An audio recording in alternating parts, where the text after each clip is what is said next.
May bagong original server patch kung saan na-nerf si Akai. Pinalakas si Mincetar, Esmeralda, Argus at marami pang iba. Dahil nasa original server na ang patch na ito, alamin natin kung paano ito makakaapekto sa ating game. Umpisa natin sa mga na-nerf na hero. Andiyan si Akai, pinabagal ang kanyang jungling speed. Kapag siya ay nag-skill at nagkamarka yung target, isang basic attack pa lang niya, mawawala agad yung marka. Kung baga, isang marka, isang enhanced basic attack lang. Kaya mas babagal na siya sa jungle. Pero pinalakas naman ang kanyang enhanced basic attack sa kalaban na may marka. Pero malaking nerf pa rin to. Kasi nga kada skill mo, isang basic attack na lang na enhance ang magagawa mo. Na-nerf din si Fredrin. Pinabagal din ang kanyang jungling speed.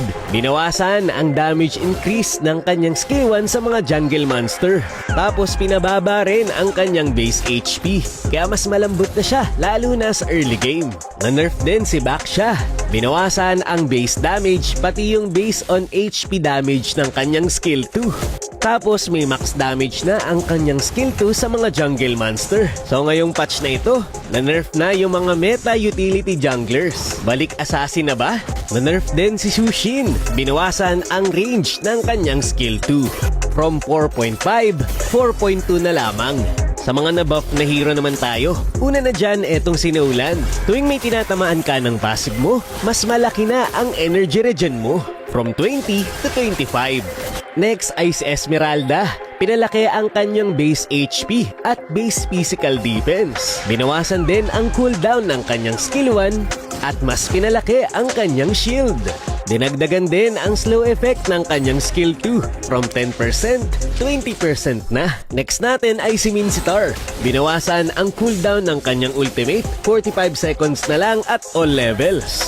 Yung physical bonus din kapag gumagamit siya ng ultimate ay na-adjust. Pinababa sa early game pero mas pinalakas naman sa late game. Binalance lang ito kasi mas mabilis nang makakagamit ng ultimate si Mincy sa early game. Si Argus naman mas pinalakas ang base damage ng kanyang passive.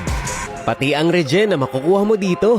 Dinoble din ang damage ng kanyang skill 2 sa early game pero same pa rin sa late game. So mas lalong malakas na sa early game si Argus ngayon. Si Eudora naman binawasan ang mana cost ng kanyang skill 1.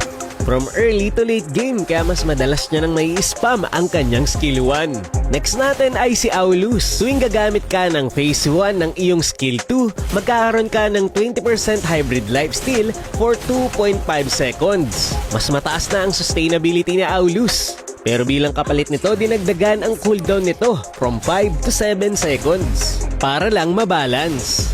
At hindi na rin nakakaslow ang kanyang skill 2. Pero huwag kang mag-alala dahil yung passive niya mismo na enhanced basic attack ay nakakapag-reduce ng 15% movement speed for 1 second kada atake. Binawasan din ang backswing ng kanyang ultimate kaya mas mabilis kang makakaskill after mong mag-ulti. And last, etong si Melissa. Binawasan ang mana cost ng kanyang skill 2. Tapos kapag nasa Mythic Honor battlefield ka, ibig sabihin may Mythic Honor sa kakampi o kalaban mo at ginamit mo etong si Melissa, yung skill 1 niya ay mas mabilis ang cooldown from early game to late game. Alam mo ba na mas pinalaki rin ang makukuha mong gold sa mga jungle monster ngayon? Yung purple buff, pati na rin yung orange buff ay 20% na mas mataas na gold ang kayang ibigay ngayon.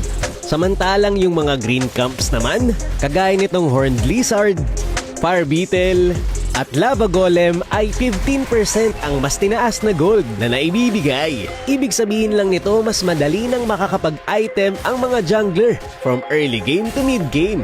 Kaya naman good news ito sa mga jungler ngayon. Ikaw ba, ano ang masabi mo sa mga bagong patch na ito sa original server? Yun lang muna for this video. Maraming salamat sa panonood and to God be the glory.